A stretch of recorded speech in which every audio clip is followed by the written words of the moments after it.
Ya chiquillo, esta es la retroalimentación de la guía de modelo mecánico cuántico para primero medio, química. En este caso, en la guía agregué que ustedes tenían que buscar acerca de esto de la catástrofe ultravioleta y el efecto fotoeléctrico. El primero fue resuelto por Planck y el segundo por Einstein. De hecho, se ganó el Nobel de Física por el efecto fotoeléctrico y no por la ecuación que la mayoría del mundo conoce de él. Eso es un hecho interesante. ¿Ya? Me faltó aquí ponerle un palito. Ya, en breve les coloqué unos videos para que los revisaran. En el caso de la catástrofe ultravioleta, esto tiene que ver mucho con lo que ocurre cuando uno calienta un cuerpo. ¿Ya? Por ejemplo, en el caso de los metales, cuando uno los calienta, uno es capaz de observar la radiación, se ponen al color rojo, ¿sí? Porque ahí hay un cambio en la frecuencia que emiten. El concepto de frecuencia ustedes lo van a ver más en física, ¿ya? Eh, También Felipe va a hacerles clases acerca de eso. Si no lo entienden ahora, lo van a entender cuando estén viendo frecuencia, ¿ya? Sin embargo, acá lo importante es que fue Planck el que resolvió el problema y lo resolvió precisamente considerando o teniendo una concepción cuántica de los electrones, en este caso porque Planck trabajó con electrones. eh, y esto se refiere a lo que les contaba en clase acerca de estos como especies de saquitos. Antiguamente la energía se veía como un continuo. La concepción cuántica de la energía, vamos a ponerle, ¿cierto? La concepción cuántica dice que la energía se presenta como en una especie de saquitos, ¿ya? No es un continuo, sino que se presenta de esta manera. Ahora, esto se entiende mucho mejor matemáticamente. Esto es una forma de expresarlo en modelo, ¿ya? Eh, Porque básicamente lo que uno hace cuando establece esta distinción es que las ecuaciones matemáticas que se utilizaron para resolver estos problemas tienen solución cuando uno considera este tipo de modelo mental de la energía en forma de saquito más que en forma continua.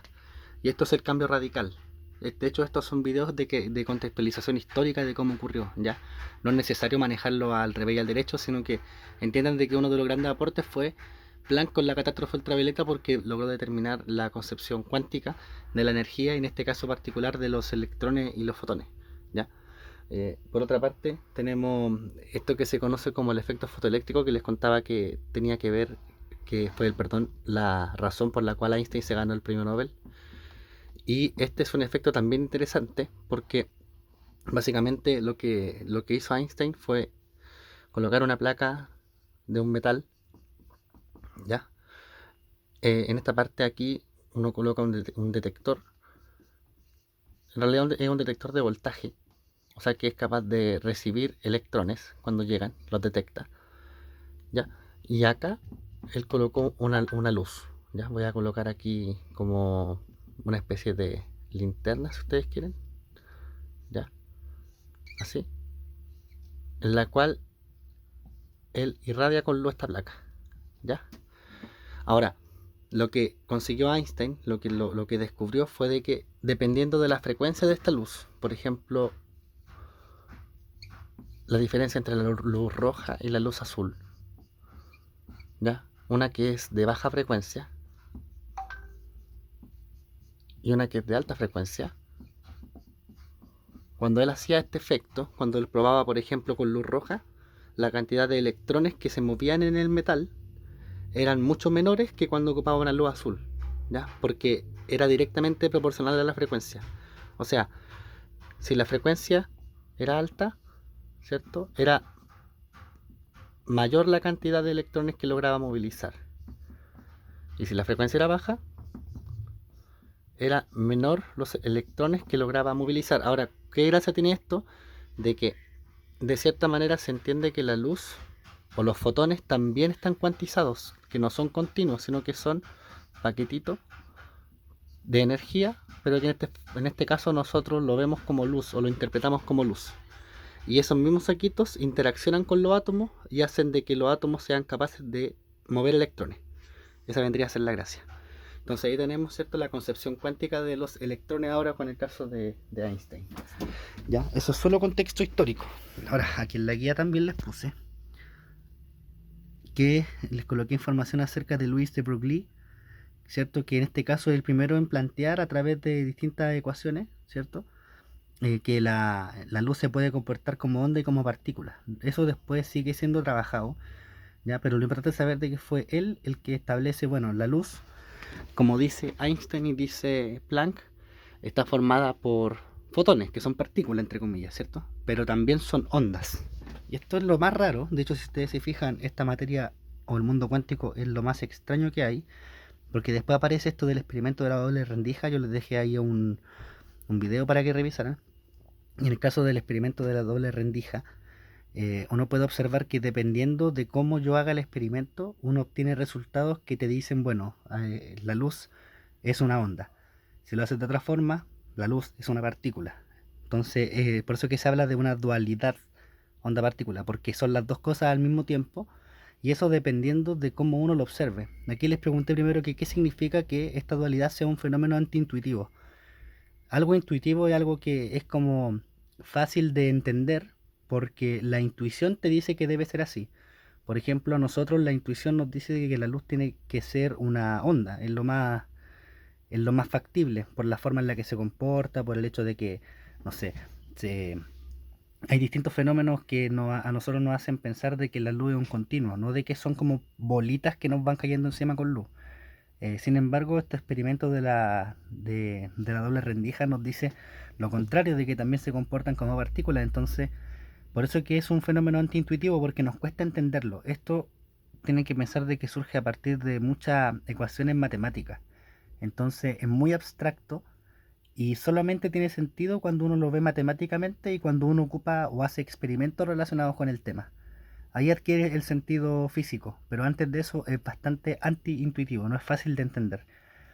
¿Cómo afecta al observador al resultado que experimental, ¿cierto? En el caso de la doble rendija, fíjense que en el video mostraban de que era muy distinto el resultado del experimento cuando yo pongo un detector a cuando no lo pongo, ¿sí?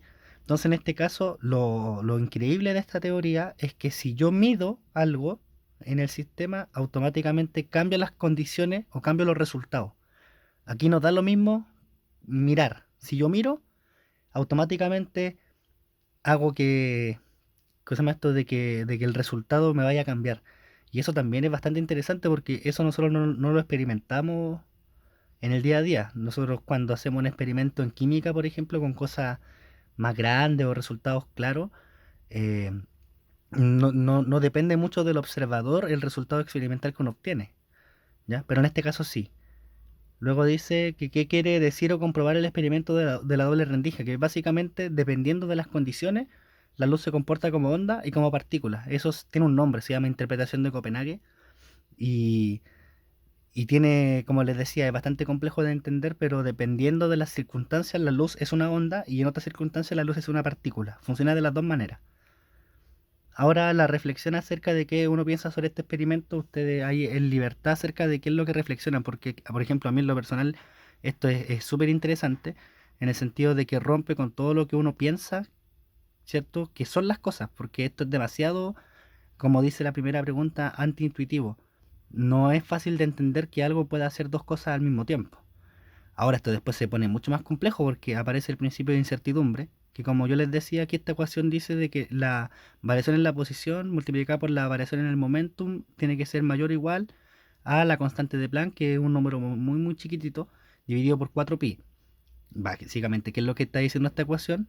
¿Y qué es lo que dice? Que más que nada me interesa aquí el postulado, lo que dice este párrafo, es que acá dice que yo no sé y nunca voy a saber con exactitud dónde se encuentra una partícula o dónde se encuentra un electrón, porque automáticamente pierdo la medida del momentum, que es como la velocidad, ¿cierto? Entonces yo puedo saber en un momento específico dónde está el electrón, pero no puedo saber dónde va a estar después. Al mismo tiempo, si sé a qué velocidad se está moviendo, voy a dejar de saber dónde está. Esto quiere decir de que yo nunca sé dónde está el electrón. A diferencia de los modelos de Bohr, que yo les mostraba el modelo de Bohr dibujado de esta manera, yo les decía, bueno, aquí en esta capa, sí, aquí tengo dos electrones, eso ya no opera. Aquí se pierde completamente la concepción de que yo pueda encontrar un electrón en algún lugar. Y por eso es que es tan importante lo que viene, que esta cuestión de la ecuación de onda, que aquí les coloqué más o menos qué significa, porque esta ecuación es súper compleja también. Pero aquí hablamos o entramos al concepto de probabilidad ahora ya nosotros no estamos pendientes acerca de dónde está el electrón. Asumimos que es imposible saber dónde se encuentra porque existe el principio de incertidumbre y porque además este electrón también se comporta como una onda, entonces es mucho más difícil pillarlo. Eh, y ahora este modelo, el modelo mecánico cuántico que vamos a comenzar a estudiar, nos plantea que lo único que nosotros podemos saber es la probabilidad de que haya un electrón en un determinado lugar en el espacio alrededor del núcleo del átomo. Y esas probabilidades se representan con estas figuritas. Por ejemplo, esto es un orbital S, que se ve ahí como una pelotita, y eso es un orbital P, que se ve ahí como una especie de humita de estas que se ponía la gente antigua como corbata. ¿Ya? En la guía que les subí ahora aparece más información porque vamos a trabajar con este concepto de los orbitales. Lo importante es entender de que estas no es de que los electrones están acá, sino que aquí hay una alta probabilidad de encontrar un electrón. ¿Ya? No significa que esté aquí, lo mismo acá. Las partes más oscuras son donde es más probable encontrarlo, pero no significa que ahí está. ¿Ya? La última actividad dice de que tienen que realizar una línea temporal, eso es lo que tienen que enviar, y la reflexión acerca de las principales diferencias entre la concepción atómica hacia atrás con la mecánica cuántica es que antes nosotros estábamos claros dónde estaba el electrón. Cuando veíamos el modelo de Thomson, por ejemplo, Thomson nos decía, bueno, esto es una carga positiva gigante que tiene incrustadas, eh, ¿cierto? Las cargas negativas y yo sé dónde están y yo sé a qué distancia se encuentran.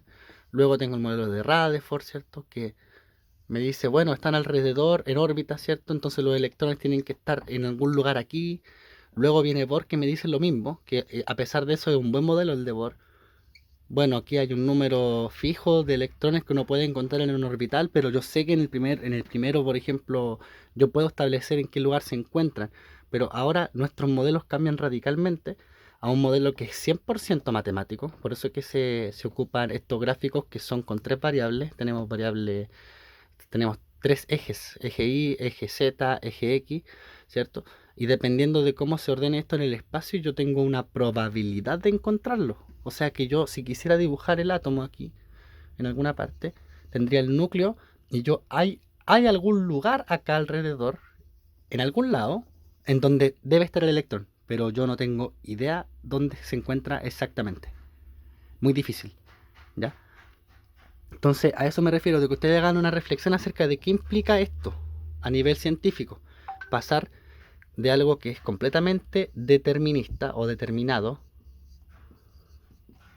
¿cierto? Yo sé con exactitud dónde encuentro el electrón si meto los números a una fórmula, a una concepción que es completamente probabilística. Ahora, no me interesa tener certeza de dónde se encuentra porque hay un principio de incertidumbre, pero lo que me interesa es la probabilidad de encontrar. ¿Ya? Y aparte van a estar viendo probabilidades matemáticas, así que más o menos se van a topar con varios conceptos en común. Y eso es más o menos lo que quiero que entiendan, porque ahora en la siguiente guía vamos a trabajar ya con el modelo mecánico cuántico como tal y a hacer configuraciones electrónicas. Y eso tiene unas ciertas reglas que hay que seguir, pero nunca hay que dejar de lado lo que es la parte teórica, ¿ya? Y el avance científico que representa llegar a este modelo atómico. ¿Ya? Eso.